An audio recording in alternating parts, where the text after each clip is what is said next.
A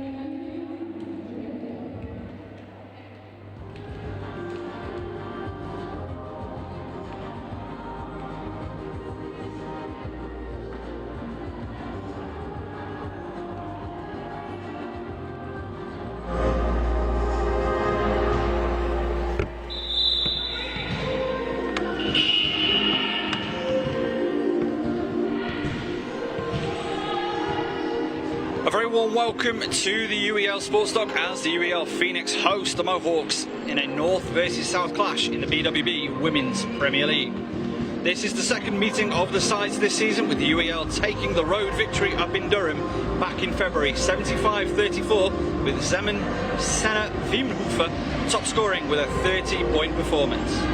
UEL have beaten all before them since then, whereas the Mohawks, they've split a home and road series with Worcester, winning their last encounter 52-47 at home, Leanna Adams leading the way on a 24-16 showing.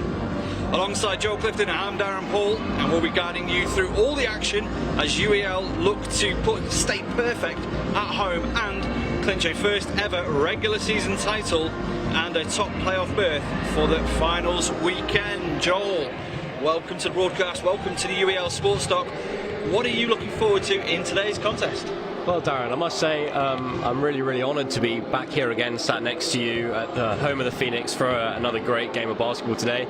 I'm looking forward to seeing how the Mohawks can bounce back from this fact that they've only got 6 players today. We've heard, both of us, before going live, that there's been some issues with players getting to the game, cars breaking down, illness, and so they're a little bit spare today.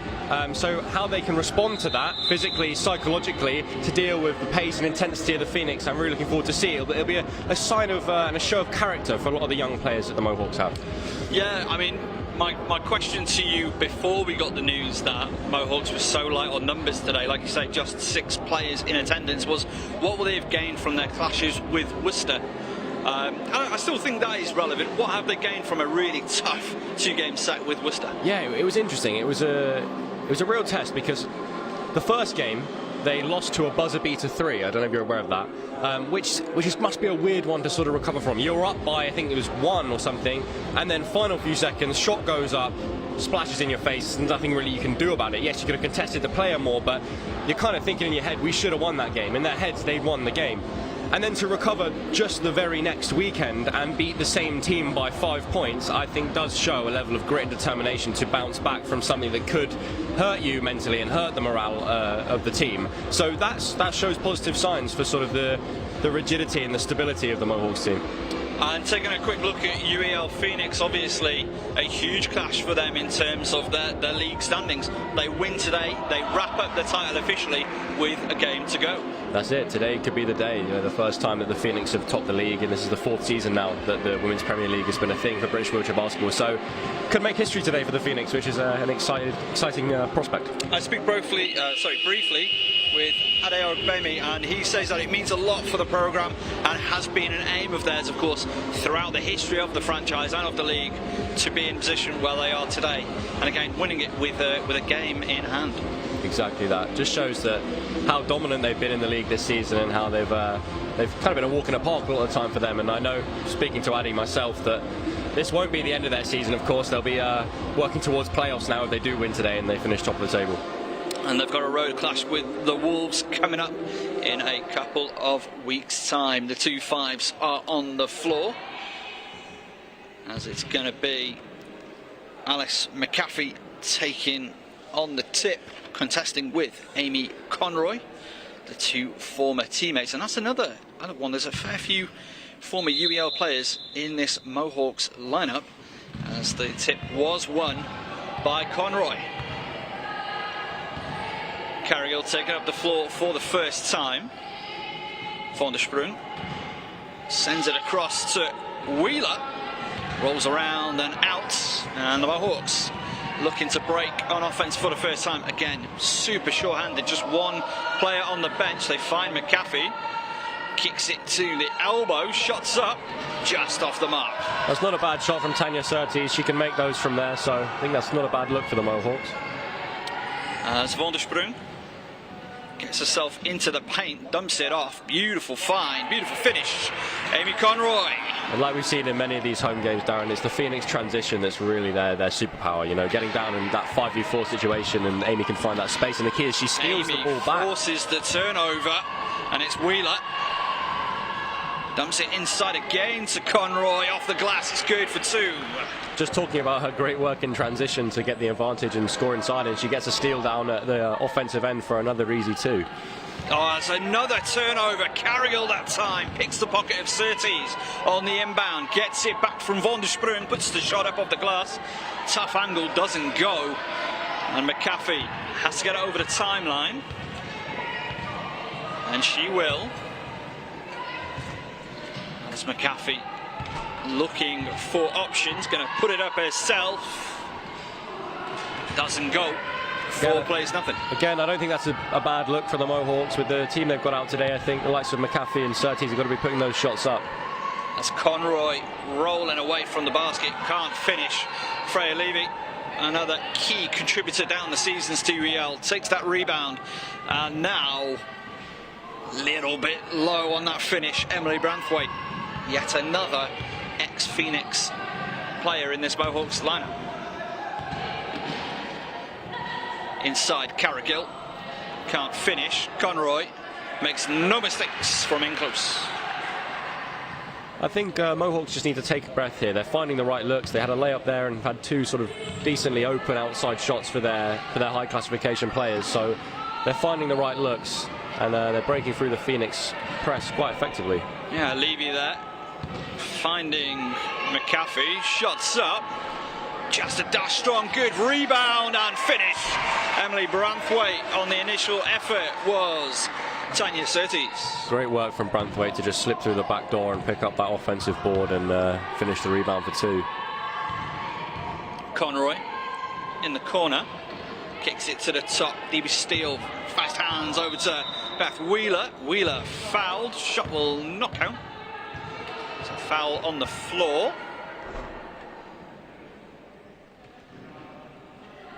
So that must go again. Oh.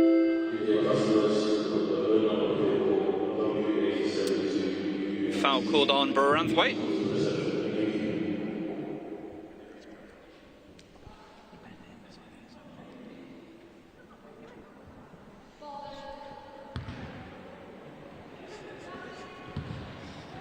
And it's Wheeler from the mid-range. Just a dash too strong. Rebound taken in on the bounce by Surtees. Players heading up the floor ahead of her. Freya Levy, the 3-sport international star. Patient play on the outside. Branthwaite, mid-range. Oh, nothing but net. Shows great patience and composure there from Branthwaite to use that space behind McAfee's screen and find all string on the shot. As there's a whistle and the table wanting a word with one of our officials. That's Francis Kremerick, the official David Kingston. So not entirely sure what the issue is.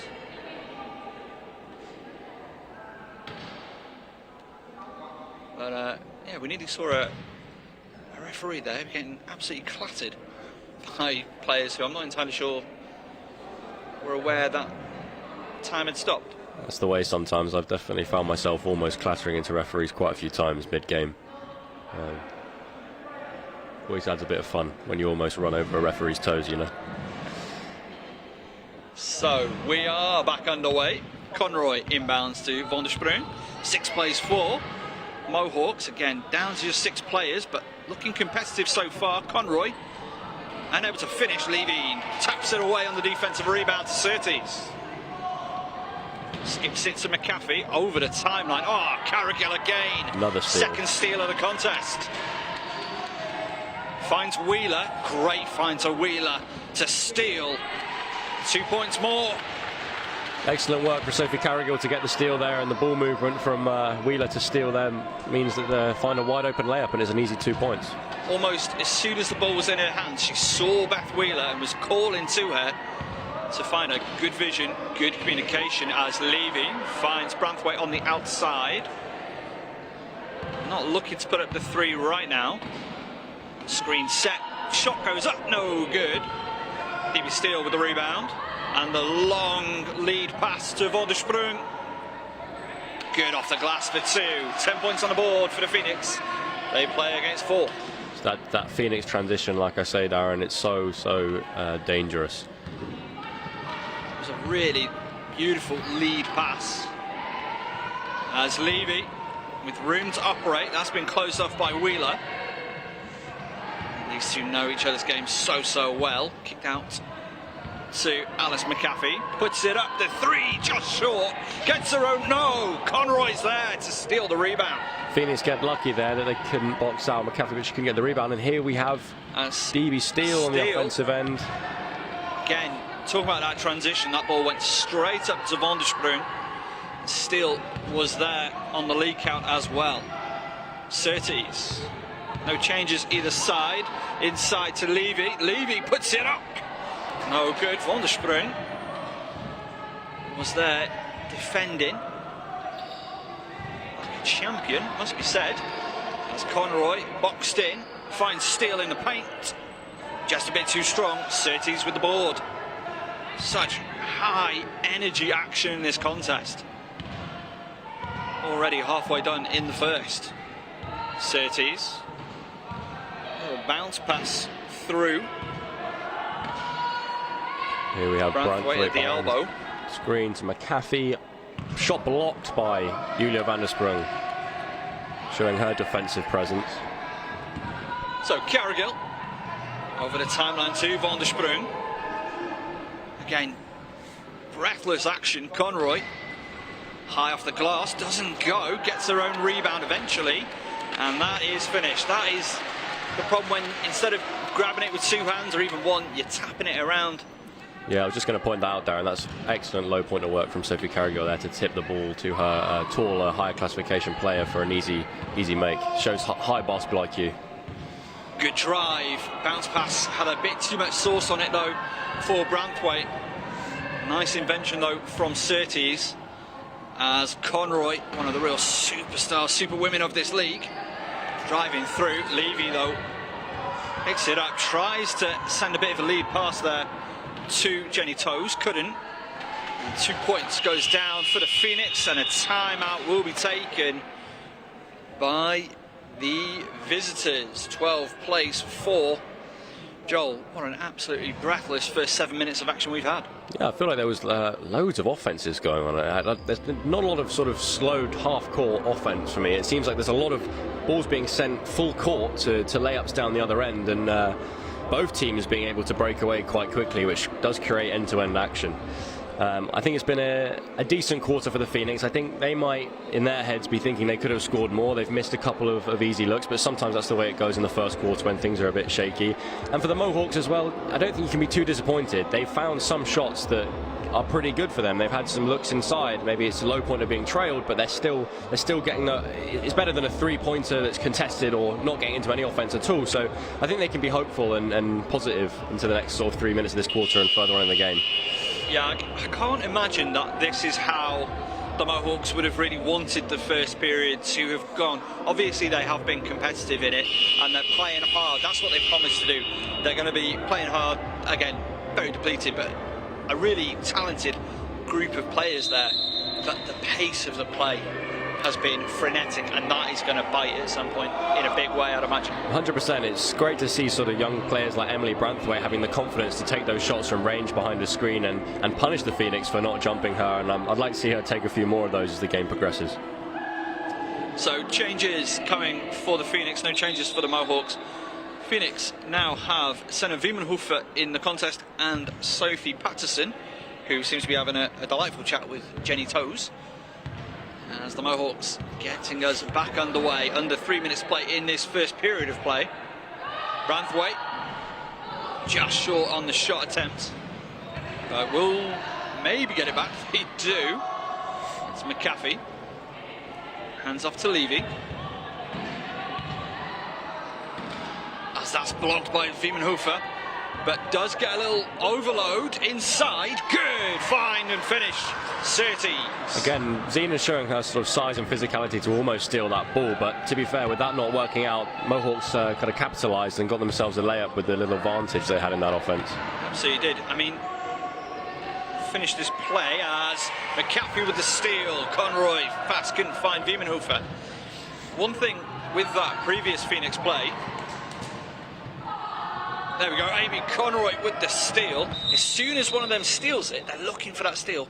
Look how far Julia van der Sprung is up the floor. She was right under the basket almost immediately. That's what allowed the 5-on-3 overload that previous play. Exactly that. I can tell that the Phoenix know that their speed and their transition is their biggest superpower, and so when they see the shot go up from the Mohawks, they are just looking to fly to get those wide open layups, and it's a risk sometimes when teams get the boards and sort of get second chance points. Underneath Conroy, on the assist was van der Sprung. Also excellent work from Sophie Patterson to curl Amy Conroy right to where she wants to be in the charge circle for the easiest shot possible. It's fantastic low pointer work. Surtees are not able to thread the needle there as van der Sprung has it, drives into the painted area, a little dump off underneath. Conroy kicks it back out to Carrigill. Carrigill just directing, she's so calm, it's really super impressive to see as the shot from van der Sprung rolls round and down. There's good composure from the Phoenix. They kind of were bundling into the paint a little bit and getting a bit frantic, so Sophie Carrigill using her experience and basketball IQ to slow things down, and it seems as that has been turned over. Last touch I think was McAfee. Great pressure from Amy Conroy, and it's Phoenix ball. Wiemenhofer, a little drop off pass inside. Carrigill though turns it over. Freya Levy it was, sneaking in the former teammate. McAfee on the outside, GB under 25. Find the corner. Surtees puts it down, good for two. Yeah, it's a great look from Tanya Surtees. She'll make those if she's left that open. And it's good decision making from the Mohawks to see that they had that opportunity behind the screen and made it. So under a minute to play. Oh, that's a great find inside from, again, Carrigill pulling the strings, and van der Sprung puts it down. Under 30 to play in the first. Branthwaite boxed in a little bit. Gonna have to work hard to get it over the timeline. Just a bit of a heave there, and the ball will win the race. So that's going to be Phoenix ball. 14.1 seconds on the clock. Sophie Patterson, I think it was, that was really leading that press. Yeah, the 3-2 press there. We have three of their players up, really pressing the inbound of the ball, and then two players stopping those over the halfway line. Forces a bad pass, and Phoenix will get the ball back. That's really great defensive work. Van der Sprung has it, 10 seconds to play. Four players driving towards the basket. It's Wiemenhofer off the glass, good for two. That's going to do it. The end of one. The UEL Phoenix are up 18-8 over the Mohawks. Yeah, it's great kind of composure there in those last 10 seconds to make the right read and wait and see when their teammate finds that right position. And Zena's not going to miss many from there. So it's an impressive end to the quarter for the Phoenix. A really impressive, oh, in fact, they've just added another 2 points onto the scoreboard, so 20-8, my apologies. Usually, I'm getting done the other way by score teams because they're so quick to get the points on the board. Anyway, what a fantastic first quarter of basketball we have just been treated to. That was so enjoyable from my point of view to watch. What are the strengths that the Mohawks are going to take from that first 10 minutes? Well, I think they can show some hope in the fact that when their players have found some space behind the screen, likes of Tanya Surtees, Emily Branthwaite, they've been making the most of that. They've been confident enough to take that shot. They understand that in a game like this, against such a dominant defensive force as the Phoenix, they've been able to take advantage of those wide open looks, which they're going to need to do throughout the game to sort of maintain their scoring. And I think I think they've done well to sort of not be too disheartened by the fact, like you say, they only have 6 players and they're coming up against such a strong team in the league this season, to sort of show fight and keep pushing despite the fact they're getting pressed and there's that sort of physical force of the Phoenix against them. As the players are making their way back onto the floor, still no changes for the Mohawks. Becca Pearson, it is the 6th player for the Mohawks. It's going to be Emily Branthwaite will be getting us back underway with McAfee. It's like some sort of sideline set for an Alice McAfee 3 here, I think, Darren. There we go. Sit it up, just a bit too strong. Now, McAfee did promise me a couple of 3 attempts pre-game, as Conroy, just the agility, the pace that she has, finds Wiemenhofer, and it goes! Favourable roll. Again, great transition from the Phoenix to make the read and find the size of Zina Wiemenhofer in the key, and she's not going to miss many of those. 22 plays 8, and Branthwaite looking for options, finds McAfee, puts it up, and again that was so close to going down. Looked about halfway down, rattled out.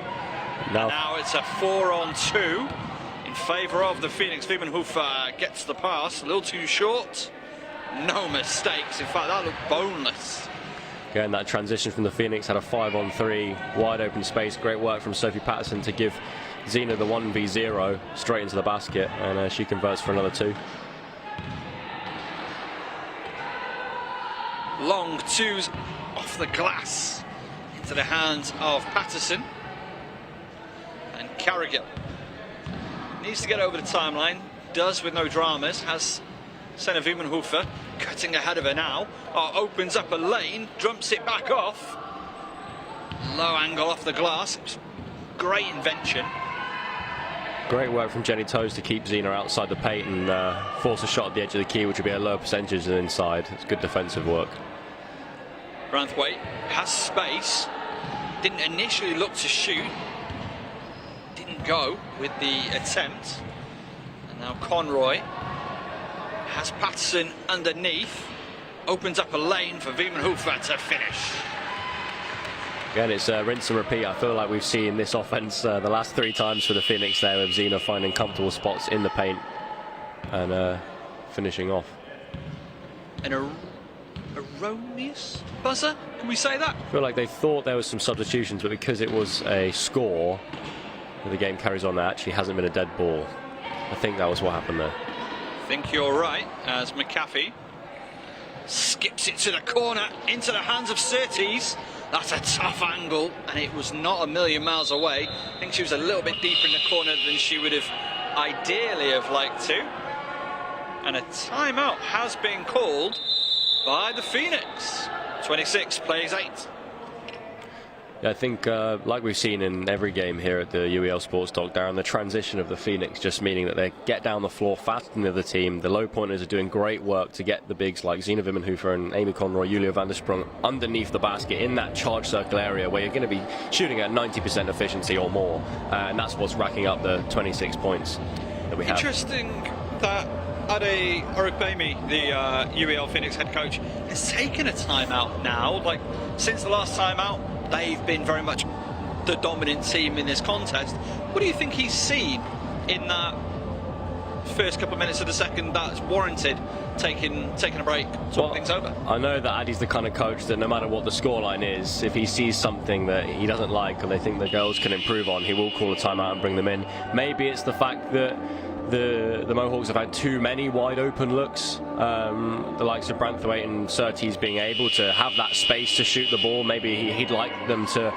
play a defense where they force the ball into a different set of players to take those shots, thinking in his head of if they play against teams with more maybe efficient scorers from outside, that they need to build the principles to force the ball to maybe low pointers or the lower efficiency scorers. So maybe it's something from a defensive perspective like that, or it's just to sort of bring them in and tell them to not get complacent and keep doing what they're doing, and just a reminder of their principles.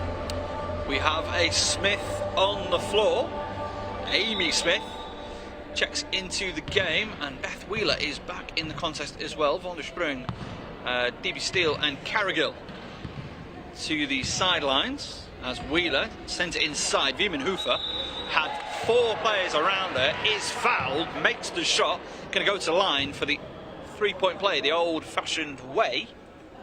Yeah, great composure and ability to finish there from Zina to find that through the contact, and she should be able to make this free throw for a 3rd point. I think the foul went on McAfee, as it doesn't go, batted away by Toes to the hands of Branthwaite.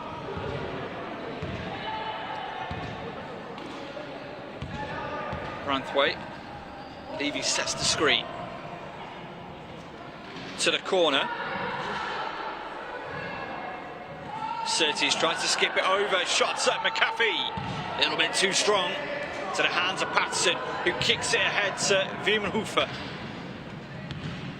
And into open spaces, Conroy does not miss those. 30 on the board for the Phoenix. Amy Conroy, one of the quickest players in the league, should be able to chase that long pass down and make the finger roll finish. As Surtees is down, play just paused to allow her to get back into her seat. Yeah, that last pass ahead to Wiemenhofer, it looked like the ball had so much backspin that it just almost stopped dead. It looked like it might have halted Phoenix's roll. It didn't. As Branthwaite trying to get some space. Levy sends it to McAfee. Got to get the shot away. Does. Just glances off the rim and out. As Beth Wheeler driving through the centre.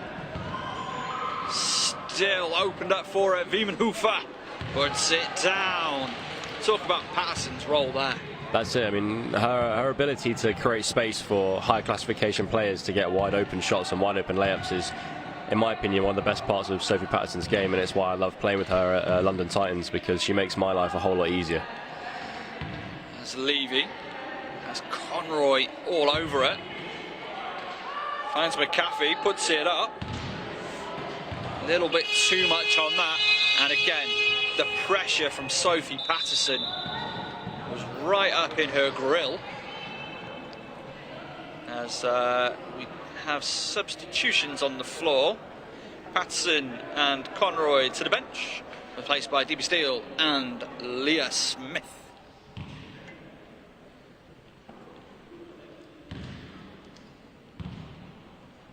So a slightly different look for the Phoenix. As Wheeler making her way inside now. Lamps it off to Smith, a little bit short on the shot attempt. It's good to see her putting up the shot attempts as McAfee. Great defensive stop there from Leah Smith, stopping 2 players by herself. Inside to McAfee. Players all around her. Somebody was going to get called for the foul. That was DB Steele. I think that was first team. Fantastic dish pass from Branthwaite into McAfee in the paint, and she does well to get a shot off despite the fact there were 3 Phoenix players surrounding her.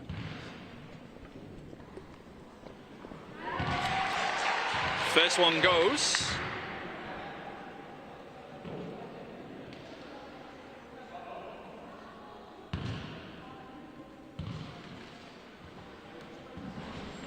Second one a little bit too strong. Will get her own rebound. Has a bit of space to work. Puts it up. Rolls out. That was McAfee's first point of the contest. That's a great pass inside to Wheeler. A little bit too deep. Can't work with it. Finds Steele. Gets it back on the outside. Beth Wheeler. This is her sort of range. Patient, knows she has time. Beautiful finish. It's great, another dimension to Beth Wheeler's game there, able to shoot the mismatch over the smaller player on the baseline, finding her rhythm here in the mid-second quarter. Branthwaite kicks to the corner. Surtees just short. I think she thought she was fouled on the shot attempt. Now this is Leah Smith. Kicks it inside to Steele. Good off the glass for 2. Great transition work there from the Phoenix. Good stuff from DB Steele to push her check at such speed to get into that position, and a great look from Leah Smith to find her open for an easy layup. So Freya Levy on the outside. Finds McAfee from the elbow. It's good for 2. It's her first field goal from the floor.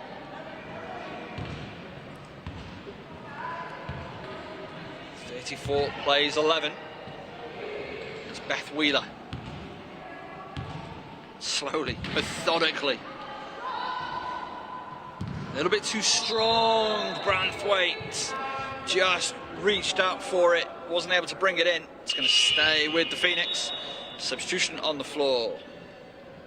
Patterson checking in. Taking a break will be Amy Smith. Seems the Mohawks are risking playing a defensive tactic that I call park the bus, Darren, and not jumping their shooters from behind the screen. And it worked out previously, but Beth Wheeler punishing them with another mismatch, interestingly, on the free throw line, finding more of her touch there rather than working behind the screen where she usually likes to shoot from. Beautiful finish from Wheeler, from just about the elbow. As that's a great find underneath from Levy to McAfee, doesn't miss. Now McAfee seems to be finding more of these higher efficiency offensive looks now, working her way into the key, beating a couple of people 1v1 and finding a pretty open layup like that. It's great offensive work from her. Can the Mohawks get a stop? Wiemenhofer. The answer is no. She puts it down off the glass. Scores through a lot of contact there from behind from Alice McAfee. Impressive work there from Zina. Super strong player. Of course, 2-time Paralympic gold medalist. Oh, that's a lot of contact. 2 shots coming up from Branthwaite. Getting a real good bump there from Leah Smith. Great work. First personal foul. Great work from Branthwaite there to draw the foul and open up an opportunity to make these free throws and trickle the Mohawks scoreline up. A little bit too strong on the first.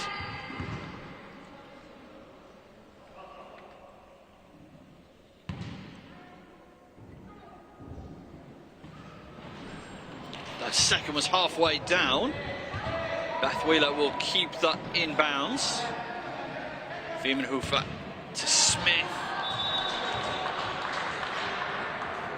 Bit of a miscommunication there, I think, between Wiemenhofer and Smith. Yeah, I think Wiemenhofer wanted Smith to, well, go left with it.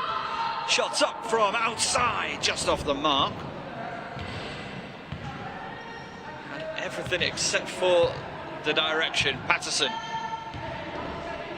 has Wheeler in the paint, and again another bit of miscommunication. I think Patterson expected Wheeler to continue her drive through the centre. McAfee now to the top with Levy. Will she try and find her again? She does. Patterson's there on the defence. Levy, little bounce pass to Branthwaite, off the glass, doesn't quite go. Again, really good play from the Mohawks. Just looking for that final finishing touch as DB Steele can't quite catch up with that pass. From Wiemenhofer. Just slightly too far in front of her and couldn't quite grasp it for the layup. Seems like Phoenix need to just take a breath and compose themselves a little bit. There's been a couple of bad passes and miscommunications. So they just need to not stay in place and find their rhythm again. As we see a pick and roll action here.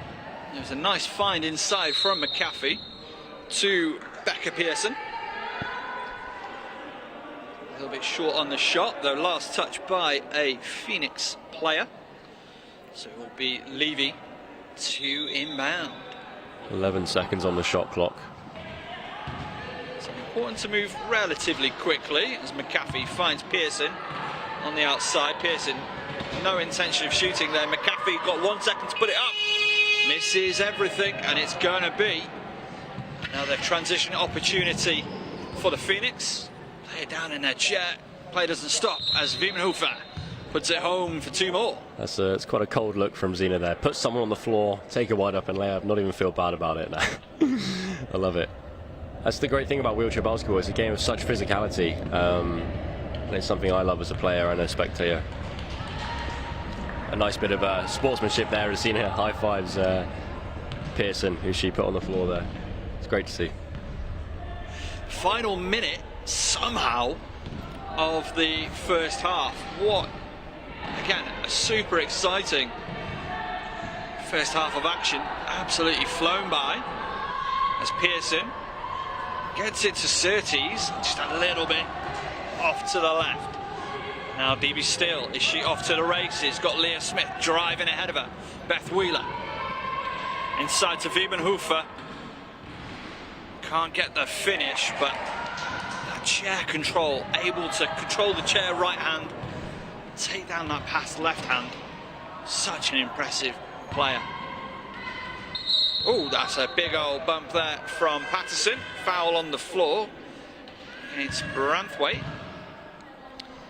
That's a couple of times she's been clattered. I think if you're going to commit a foul like that, it's not too bad of a choice. You've made the contact before Branthwaite received the ball and took a shot, so it means it wouldn't be free throws, it'll be on the floor. And now Mohawks reset with 12 seconds on the shot clock. Shots up for McAfee, a little bit too strong. I did wonder if she was going to go for the pass Branthwaite, as Wiebenhofer makes no mistakes on the wide open breakaway opportunity. And at the end of the first half, it is UEL in control of this one. They're up 44-13 over the Mohawks after 20 minutes of play. Yeah, you can see, Darren, that the Phoenix have pretty much completed the game plan that they set out to do, I imagine. They've worked really well in transition. They found the highest efficiency shots they can, lots of points in the paint, lots of points in the charge circle from their bigs. And from a defensive perspective, they've kept pretty much everything outside the key. There's been a few moments where Alice McAfee's broke her way in, beating people 1v1 and finding those layups inside, but the majority of Mohawks' points have been from longer range twos. So I think Coach Annie Orogwemi's got to be happy with the showcase that they've done in those first 20 minutes. Yeah, it's quite funny thinking about that second quarter, because we mentioned it on the broadcast. Obviously, there was a timeout taken fairly early, and there were a couple of broken plays and a couple of missed looks inside and on defense. They've put up more points than they did in the first, and they've limited the Mohawks to just 5 points in that period. Again, it's quite funny. Sometimes what we are seeing on the court and then on the score sheet doesn't always feel like it's interesting. Yeah, it's true. It's true. I think that comes from sort of the swing of your emotions of certain plays or what goes on and the speed of the game at different points. But I guess stats don't lie, do they? So it's been a good sharp run out from both teams, and I think the Mohawks have done a good job to stay sort of locked into the game. There's been no anger, no sort of disagreements between teammates, and especially in a game like this where you are taking quite a battering from the other team and you are down on players. It's good to see them staying mentally sharp and taking those shots that they should be taking in a game like this. So, very quickly, what are the Mohawks going to take positive out of that first half? I think that they've done a good job finding the right players in the right positions. I think McAfee's been unlucky with the shot percentage that she's had so far in this game. I think personally she's a better shooter than maybe her statistics say for the moment. If she's open behind a screen and she has a mismatch on the edge of the key, I think that's a good look. So they've done well in finding her and Branthwaite and Surtees in those positions. And I think maybe a room for improvement is they have to try and focus on getting back as a 5 on defense as much as possible. If they take out as much of the transition as they can and force Phoenix to a half-court offense, they're going to have a much higher chance of getting a stop. Obviously, it's easier said than done with Paralympic level players on the other team with the speed and intensity that they bring. But it's definitely a thing that they can think about going into the second half, is how can they work as a team and work as a unit to get back and stop the Phoenix transition that's so dangerous. And talk to me about the Phoenix very briefly. What do we like about them from this first half? Well, it's kind of the counterpoint to what I said about the Mohawks, but they've done a good job sticking to their game plan, which is to move the ball quickly, push the chairs as hard as they possibly can down the floor, and get their players with size into the best positions to get easy twos. That's why they've racked up 44 points across 2 quarters. So that's been good. And from a defensive perspective, you could say they might want to push the screens of the Mohawks further out so that those wing players, when they are going behind the screen, have to take a more difficult shot and a lower efficiency shot, maybe starting more with a more aggressive high line on their defense so that they don't get their screen players to the edge of the key. That would be one point that maybe I'd make. But they can't be annoyed with a 44-13 scoreline at half-time. It shows how dominant they are in this league. So we're going to take a quick break for a couple of minutes over the half-time, and then we'll be back for second half action from the WPL Sports Dock. East London Phoenix are up 44-13 over the Mohawks.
A very warm welcome back into the UEL Sports Dock. Just a couple moments away from the resumption of what has been a really entertaining game of basketball. It's UEL Phoenix. They are up 44-13 over the Mohawks. It was really nice to see just at half-time. Don't know how much you'd have seen on the broadcast, but we had a couple of people trying out the sport, possibly for the first time, and both sides therefore down at one end themselves. But just one of the things that we're talking about is, you know, people playing the game may not necessarily realise just one thing that always stands out to me about this sport is how physically demanding it is. Like watching a player like Amy Conroy going up and down, it looks knackering. I'm tired just watching somebody like her, and of course all these great athletes as well. Yes, it's an interesting point, and you asked me at the beginning of half-time, Darren, to think about a learning point for the people that might be interesting, and that kind of my learning point stems from what you've just said there, right? Something that was a massive turning point in my own development is when I was a kid, like very early on playing 12, 13 years old, I just thought if I get so good at shooting, then eventually I'll be able to make it in the sport. If I can just throw the ball in the hole like nobody else, then I'll be the best player I can possibly be. But what I realized about 2 years ago is that the actual, your physical ability as an athlete is, in my opinion, the biggest thing in this game.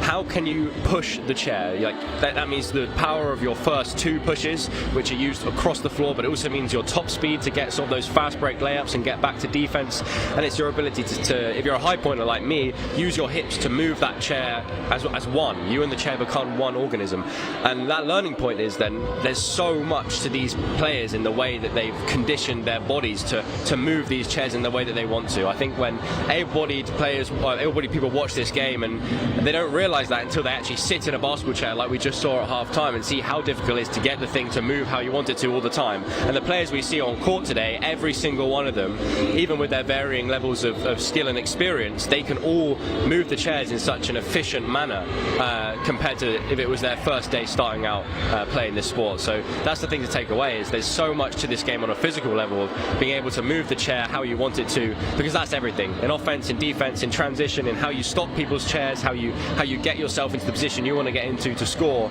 Your physical prowess as an athlete is what gets you there, and in my sort of physical development over the last few years, that's been the biggest turning point for me as well, focusing on my own physical condition, and it's helped me in all areas of my game. So I mean, is that a lot of, you know, to risk asking a stupid question, a lot of gym work, a lot of weights, that sort of thing, as well as, you know, time in chair on court? Well, I have my own word for this. So the gym work, yeah, that's a bit of it. You think you need to have sort of that foundation, but I have a word called grunt work, which is my word for conditioning. Yeah. And I do a lot of like chair skills and sprint stuff on court, which is horrible and grueling and uncomfortable. But the biggest mover for me actually that's increased my speed is doing that with added weight. So I'll do like sets of sprints and sets of chair skills with a 10-kilo weight vest on, and that's been massive for me. As we are back underway, there we are under the learning tree with Joel Clifton as Julia van der Sprung sends it inside. Cargill, good finish. Fantastic two-man game there from Van der Sprung and Cargill to find a wide open layup. So Branthwaite up the floor, surveying her options as Surtees and McAfee setting screens for her. Underneath to Surtees, as that's been denied by Conroy. Amy Conroy showing her defensive prowess and size there. There's no way that Surtees was shooting through her in the paint like that. So that's been kicked ahead to Julia van der Sprung. Van der Sprung heads to the corner, looking all the time for Conroy, who finishes. Just a fantastic curl move there from Sophie Patterson to lead Conroy right where she needs to be in the charge circle for a shot she's never going to miss. Conroy up to 12 points right now. Senna Wiemenhofer leading the way on 18. McAfee, her top side scorer, she's got 5 points all coming in that second period of play, as that has been tipped into the hands of Senna Wiemenhofer. As that's a great find up ahead. Julia van der Sprung on the assist. Amy Conroy, and I mean, this five on the floor right now is about as menacing a 5 as you can see in this league. Yeah, it's the 3 big and 2 ones lineup. That means they have sizes across the floor and 2 great, smart, high basketball IQ low pointers to help the bigs get to where they need to go. As that shot just short from McAfee. The player taking a break right now for the Mohawks, Freya Levy. Their 5 on the floor is McAfee, Toes, Branthwaite, Surtees and Pearson as Julia van der Sprung. Drives to the corner. Oh, the little no-look to Carrigill. Gets it back, puts it up, puts it down. So casual, makes it look so simple. It's also really good decision making there from Carrigill. Even though she was in the paint, she realised that maybe she was a bit too swarmed by some taller players and just recycled the ball out to Van der Sprung on the outside, who makes the mid-range shot for 2. To the elbow, back outside, puts it up, no good.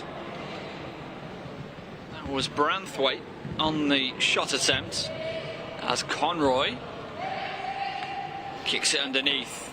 Another find, another finish, Julia van der Sprung. Another great pass there from Conroy to find Van der Sprung under the basket, threading the needle well. And with 7:27 to go in the 3rd period of play, it is a timeout taken by the Mohawks. They have not come out of the halftime break firing. They trail 54-13.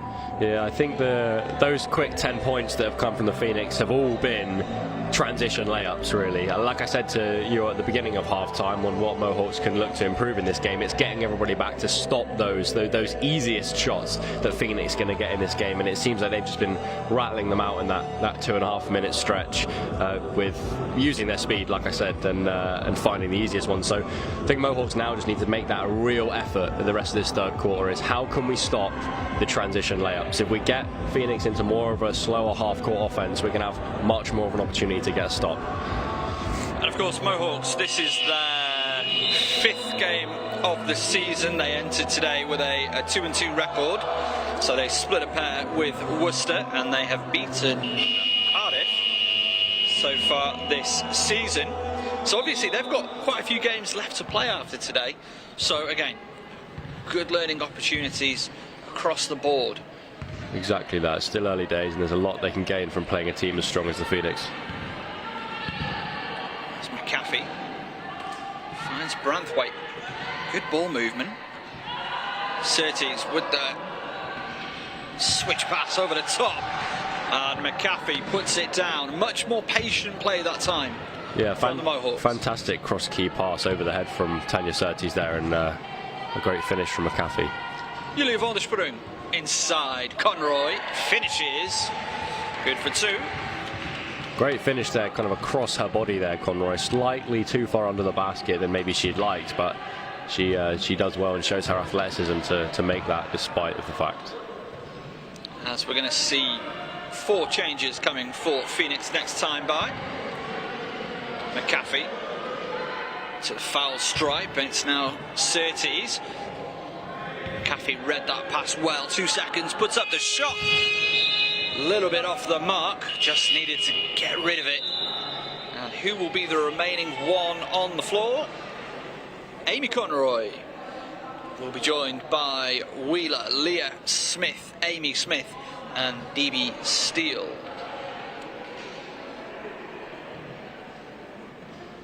This Patterson has an ice pack on their head. Now Beth will threaten the 3-pointer and will take it, and will almost make it, but just too short. Beth Wheeler, we know what she is capable in her outside shooting. As McAfee gets to her spot, a little bit too strong. Of course, the former UEL Phoenix star herself, now back up in the north. As Wheeler finds her way through, finds her way to Conroy, puts it down, going to go to the line for one more. Very impressive work there from Conroy to still make that shot through the contact, and she'll take this free throw to try and make it 3.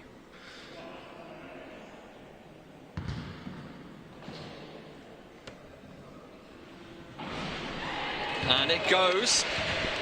I think we call that one the favourable hometown roll. Shooter's roll, shooter's touch.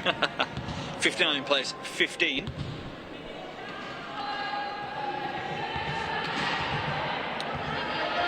Branthwaite again battles her way inside. Oh, great find. Would have been a lovely finish, just a little bit too short there. Time from Surtees.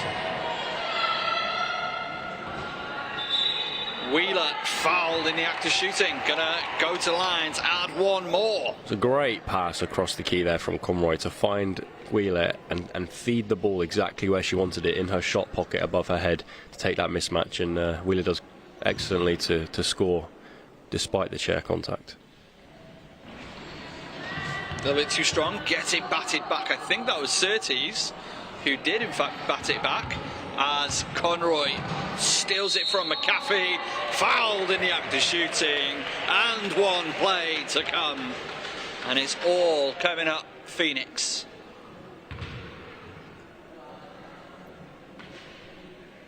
It's very impressive, Darren, to see that Phoenix have almost scored 20 points in the 5 minutes that we've played in this third quarter. Doesn't go. Absolutely. I mean, they're not taking a possession off, which I think, again, respectful of the competition, respectful of the team they're playing against. It's Conroy with the steal. Beth Wheeler picks up the charge. Branthwaite putting the pressure on Wheeler. Good little battle there from the former teammates. It's a good find underneath. Conroy does so incredibly well. What a take, what a finish, what an athlete, Amy Conroy. Yeah, the ability to sort of bring that ball down with just one hand and then steady herself to take that shot. It's very, very impressive work. Again, it's one of those things that, as Branthwaite with the shot, oh, lovely make. Rolling slightly, just shy of the elbow, puts it in. It's a great offensive move from the Mohawks there. I saw Tanya Surtees came and sort of did a top cross pick just to give Branthwaite a little bit of space above the elbow, and she converts the long two. As Wheeler finds DB Steele. Oh, find inside. Oh, beautiful high off the glass. Leah Smith. Listen to the reaction that one got. She'll be well happy with that one. I'm sure she'll mention that to me after the game. Did you see my layup? Did you see my layup? Yes, I did, Leah.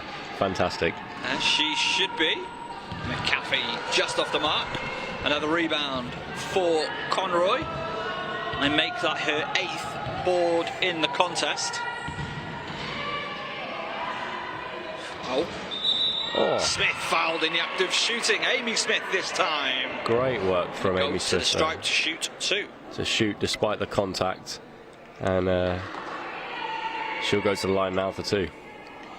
So, the Mohawks, one thing they did really well in the first half, they limited the fouls. As it's just short from Smith. It's starting to get a bit away from them. That's 4 team fouls in the period.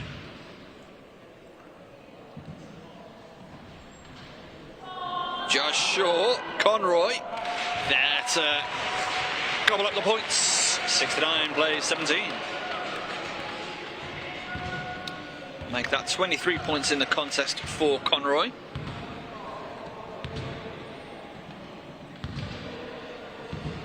It's Branthwaite. Good ball movement. Unable to finish. Did Steele get a touch there? Steele did not get a touch there. Really good restraint from DB Steele. So not a bad look from McAfee there to take that mismatch, but I think the aggressive fadeaway she took made it slightly more difficult and lowered the efficiency of that shot. So we see substitutions coming in. Freya Levy enters the game again for the Mohawks. Becca Pearson taking a break. Again, Levy, such an important part of this Mohawks team. As Steele just off the mark, Conroy able to bring it in, gets it back to Steele inside. McAfee, oh, it's into the hands of Wheeler, and a 3-second call. Excellent defensive stand. They are very pleased with that.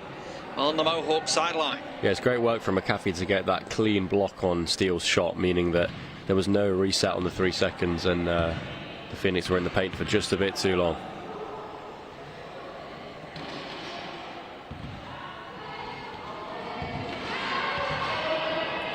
Branthwaite puts it up herself, just short. Now it's punched by Leah Smith into the hands of Beth Wheeler, and Phoebe Steele has an open lane. McAfee comes for her. Good again. The grab from Conroy. We've been seeing it for years. I shouldn't be surprised, but every single time it's just so impressive. That's it. I call it the hand of God, Darren.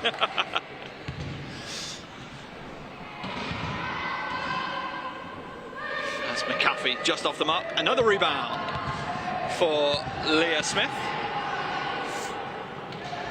As Amy Smith is dispossessed. Some balls bouncing off heads there as Mohawks receive the ball back in the backcourt. Jenny Toes putting on the pressure. McAfee skips it. Surtees. The baseline J just off the mark.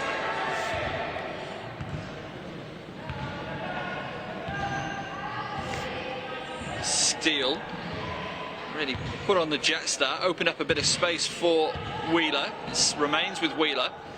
Puts it up under pressure. Beth Wheeler doesn't face pressure, puts it down. Yes, it's a great finish there from Beth, shooting through a couple of Mohawks players surrounding her. 73 plays 17. Again, this has been such an impressive period from the Phoenix, as that one doesn't go from Branthwaite. Surtees, the hustle play, good for two. She's going to go to line to shoot one more. Conroy with the foul. Yeah, that was great work from Surtees, starting initially with her screen and pick for Branthwaite, and then she managed to pick up the board in the key and score through Conroy's contact. So impressive little move from her, and let's see if she can make this free throw to make it a 3-point play.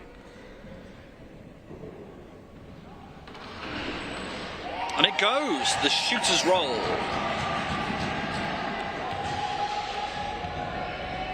She is now up to 9 points personal in the game.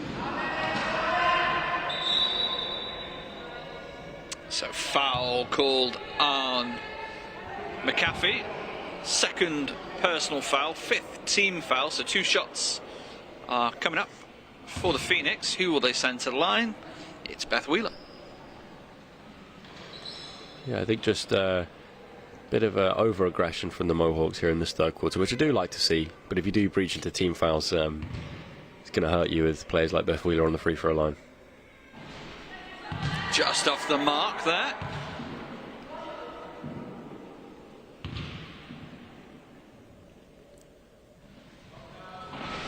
Second is good. And a call as old as time itself. Box out came from someone on the sidelines. Under 30 seconds to play in the third. Oh, Surtees trying to put the moves on Smith. Shot short. That's a clean block from Amy Smith there. Fantastic defensive work. She'll be happy with that. It looked like a block from my angle anyway. I'm happy to credit Amy Smith with a block.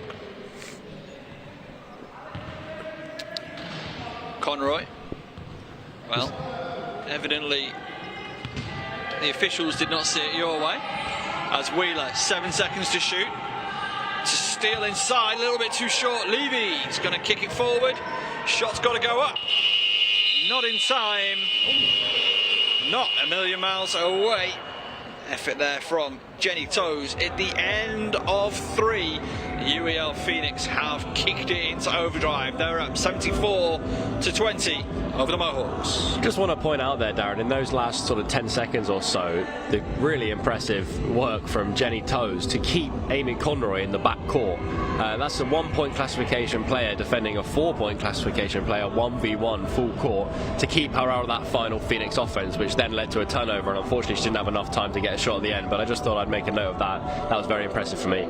But yeah, what a quarter from the Phoenix. I mean, wow, the offensive dominance to score. Was that 30 points in a quarter? That takes some doing. That's quite something.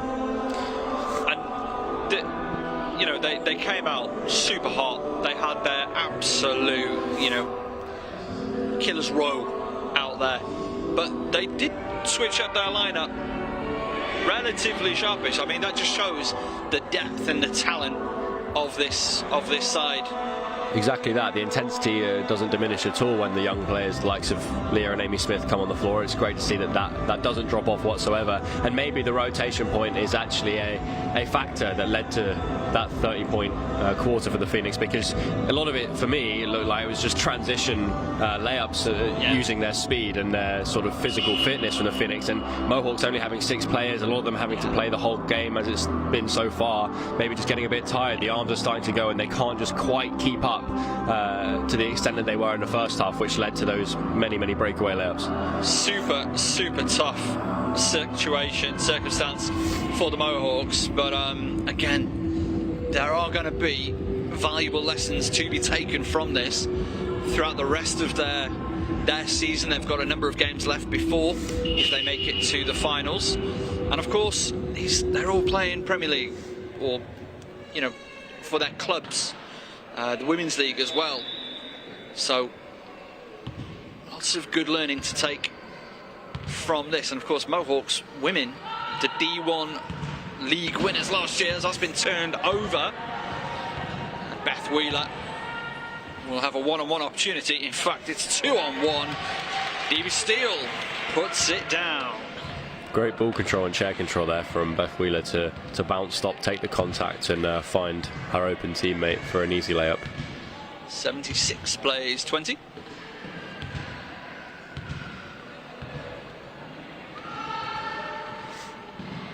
McAfee, 7 seconds to shoot it. Back to Branthwaite, inside to Surtees. Great finish, really good find, and under a lot of pressure. Like 4 Phoenix jerseys around her. Good find. Now we have a 5-on-3 for the Phoenix here, with Beth Wheeler wide open in the paint with a lovely reverse layup. Beautiful finish from Beth Wheeler. Again, would have Beth play yesterday? She did, yeah. Against the Mohawks. That was in league action, Premier League action. Good ball movement. Oh, beautiful find and finish. It's an impressive shot, shooting across her body there and finding the bank open, making an investment. At this hour, on a Sunday, I suppose it is London. It is true. Julia van der Sprung. Nice little pass inside to Carrigill. Carrigill making it look ever so simple. My question now, Darren, is will Phoenix breach 100 points in these next 8 minutes? I wouldn't bet against them, so long as they keep up that intensity that they've shown for the previous 32 minutes. McAfee doesn't go. Beth Wheeler is going to take it away. Over the top to Wiemenhofer. Good finish, good find. Again, that dangerous transition from the Phoenix, it's proving impossible to stop right now.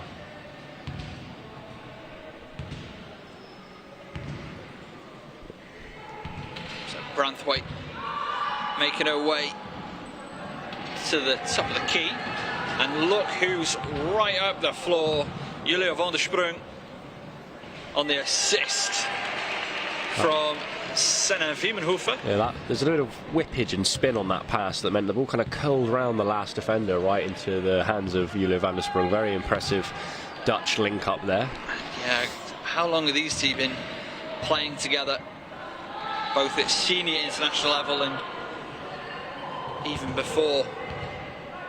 As that's been turned over, toes, a little bit too much sauce on that one for McAfee, and unfortunately for the Mohawks, didn't go out of play. Inside, Wiemenhofer, stays out, gets her own rebound, doesn't go that time either, and a foul is called on Senna Wiemenhofer. It might have been a bit too assertive with the contact of trying to get the ball back there. after her missed layup. I dare say you might be right. There you go. Just slightly too assertive. As Levy has it over the timeline. Gets it back at the foul stripe. I don't think she's taken a shot today, Levy. So that's going to go the other way for the Phoenix. Really physical play there from Levy, trying to impede the path of Steele. It's Carrigill. Carrigill underneath. Carrigill puts it down. It's great decision making there from Sophie Carrigill, surveying her options and saw that the lane to the basket opened up for her, and she makes no mistake with that layup.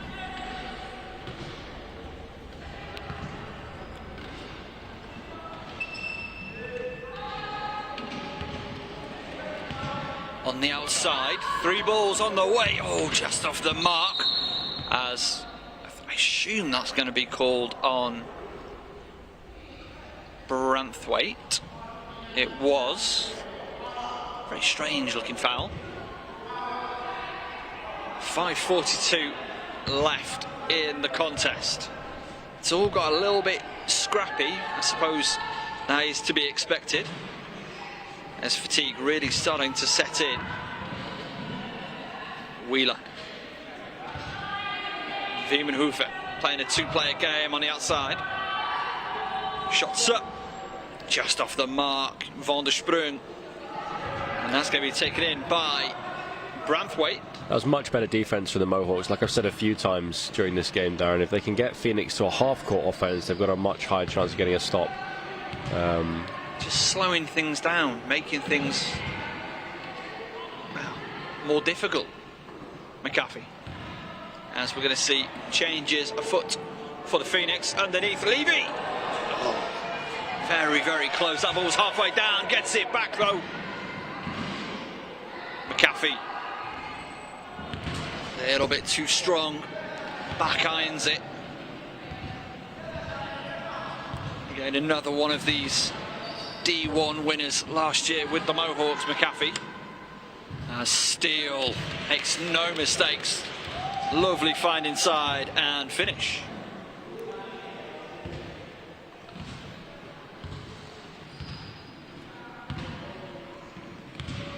Now we have Emily Branthwaite with the ball at the top of the key, surveying her options. We see this cross top pick again from Surtees, trying to open up some space in the defense, but that's great hands from Beth Wheeler.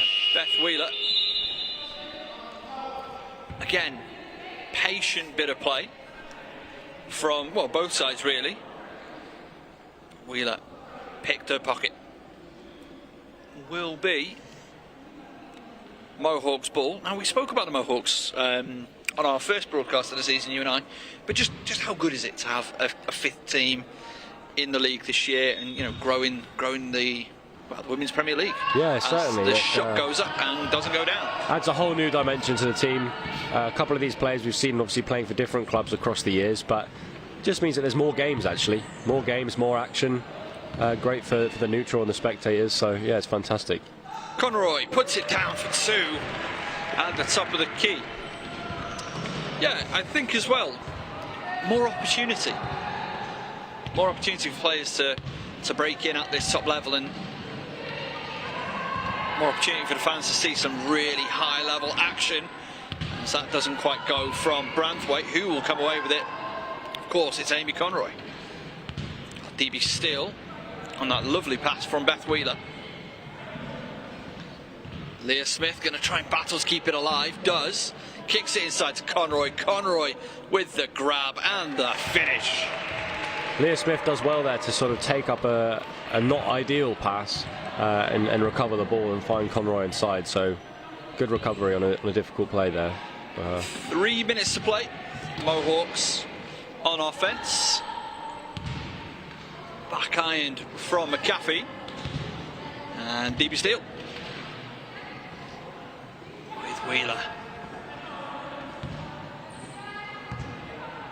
Patterson being hounded by Levy. Conroy, though, setting the screen to allow Patterson to break away. Wheeler. 3 to shoot it. Beth Wheeler dumps it off inside to Smith. At the buzzer, can't go. 24 seconds had elapsed, and again the Mohawks very happy with that on the sideline. Yeah, it was a great pick and roll move there from Beth Wheeler and Leah Smith, but unfortunately just too late in the shot clock that she couldn't quite get the shot up in time. Amy Smith onto the floor.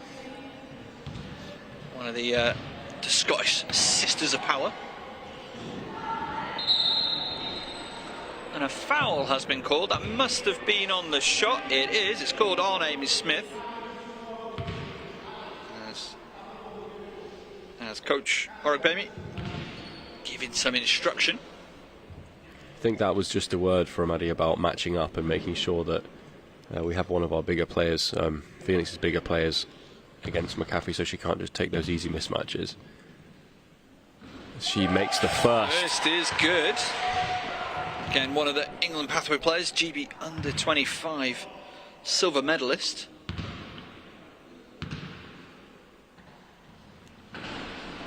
And 2 of 2 at the strike. That takes McAfee to 9 points personal. Conroy surveying the options, doesn't love what she sees as 3 seconds is called. So what happened there? Somebody get boxed in? I have a feeling that maybe DB Steele didn't realise that a back caster or maybe a small bit of one of her big wheels was still in the key, because the 3 seconds are still counting, even if it's just a small part of your chair. I know that's happened to me before. You think you're out, but actually there's still a small part of your chair in the key. I think that's what happened.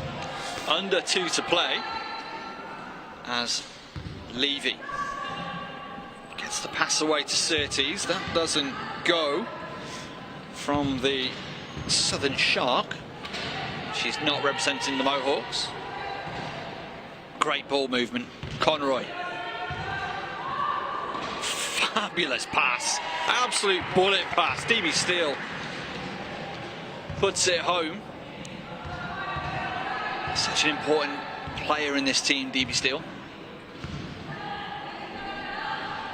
Freya Levy, lots of room to work. Found McAfee. McAfee just a little bit too strong. And now Leah Smith. Patterson guarding her up the floor. Smith makes no mistakes. Great work there from Phoenix in transition. Patterson doing fantastic low pointer work to protect Leah Smith and allow her to continue that lane through to the basket to make that layup. It's great to see. Great team play. No good. Gets a second bite of the cherry. Conroy with the rebound. Oh, stolen by Surtees. Put home. Lovely work, Tanya Surtees. Yeah, great hustle there.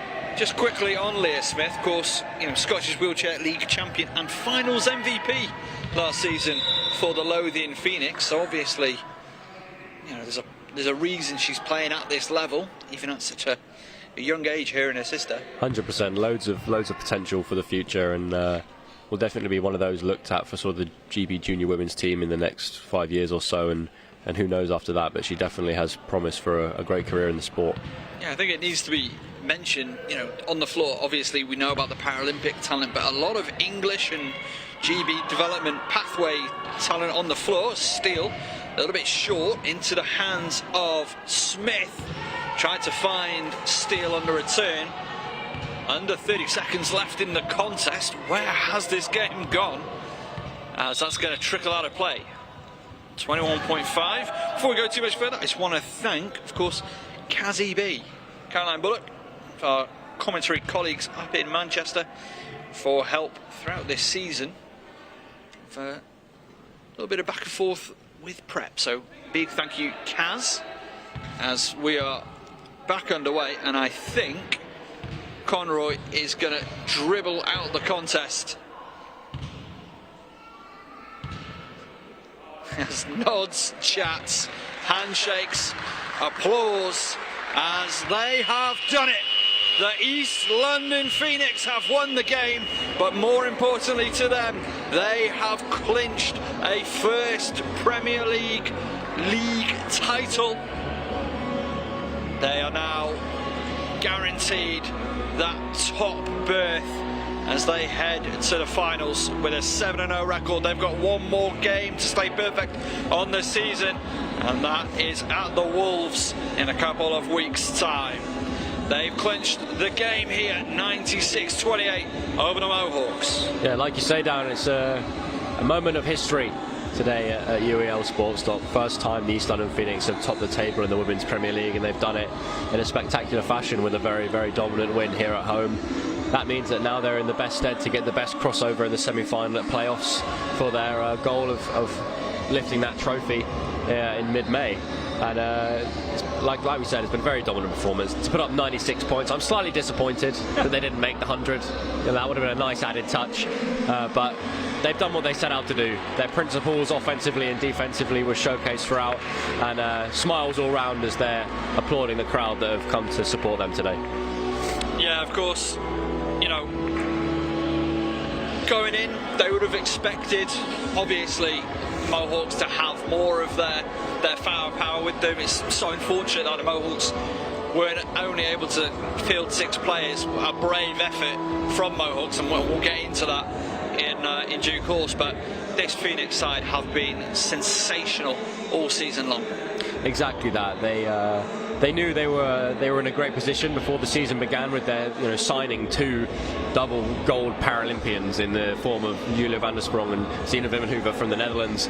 But they've done a great job in actually executing on maybe this reputation they had coming into the league. There can be times where teams on paper seem like they're going to smash everyone, but actually teams challenge them more than they'd like. Whereas Phoenix have been able to put a show on every time they've had a game, and been able to really prove to the rest of the league that they deserve to be at that top spot, and they'll be a real force to be reckoned with going into playoffs, I'll tell you that.